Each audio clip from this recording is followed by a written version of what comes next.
મોરબીના વેલા ગામ પાસે ખુલ્લેઆમ દારૂના વેચાણનો વિડીયો વાયરલ થયો. ગામ નજીક દેશી દારૂનું વેચાણ કરવામાં આવી રહ્યું છે. યુવાન દારૂના અડ્ડા પર પહોંચતા લોકોમાં નાસભાગ. મહિલા સહિત કુલ 9 લોકો સ્થળ પરથી ભાગતા હોવાનો વિડીયો વાયરલ થયો. તો આ દ્રશ્ય તમે જુઓ. એક તરફ ડ્રાય સ્ટેટ, ગુજરાતમાં દારૂબંધીની વાતો, અને બીજી તરફ ખુલ્લેઆમ દારૂ વેચાતા હોય તેવા દ્રશ્યો સામે આવ્યા.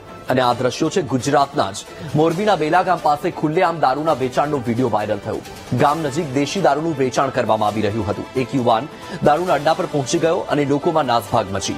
મહિલા સહિત કુલ 9 લોકો સ્થળ પરથી ભાગતા હોવાનો વિડીયો સામે આવ્યો. તો દ્રશ્યમાં પણ તમે જોઈ શકો છો કે ખુલ્લેઆમ દારૂનું વેચાણ થઈ રહ્યું હતું. દેશી દારૂની પોટલીઓ છે અને ત્યાંથી કેટલાક શખ્સો ભાગતા જોવા મળી રહ્યા છે, જેમાં મહિલાનો પણ સમાવેશ છે.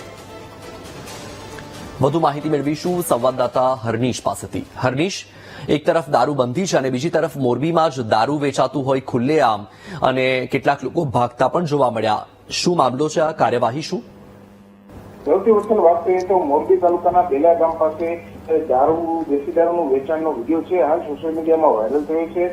ગામ નજીકથી દેશી દારૂનું વેચાણ કરતા ધંધાર્થીઓને ત્યાં ધંધા રેડ પાડવામાં આવી હતી. ઉભા રહેવાનું કહેવાની સાથે લાકડી લઈ અને યુવાન સહિતના દારૂના અડ્ડે પહોંચેલ લોકોમાં નાસાભાગ થઈ હતી. મહિલા સહિત કુલ 9 વ્યક્તિઓ છે સ્થળ ઉપરથી ભાગતા હોય તે પ્રકારનો વિડીયો હાલ સોશિયલ મીડિયામાં વાયરલ થયો છે. અને જો વાત કરીએ તો દારૂબંધીના ક્યાંક ને ક્યાંક લીલા ઉઠી રહ્યા છે. પોલીસ છે દારૂ પકડી રહી છે. તો આ જાહેરમાં આ લોકો દારૂનું વેચાણ કરી રહ્યા છે તે મોટો સવાલ છે. બિલકુલ હરનીશ, માહિતી બદલ આભાર. તો તમે જુઓ, દારૂબંધીના કેવા લીરા ઉડી રહ્યા છે. ખુલ્લેઆમ દેશી દારૂનું વેચાણ કરવામાં આવી રહ્યું છે અને એ પણ ગામ નજીક. અને જ્યારે એક યુવાન પહોંચી જાય છે ત્યારે ત્યાંથી 9 લોકો ભાગતા પણ જોવા મળ્યા.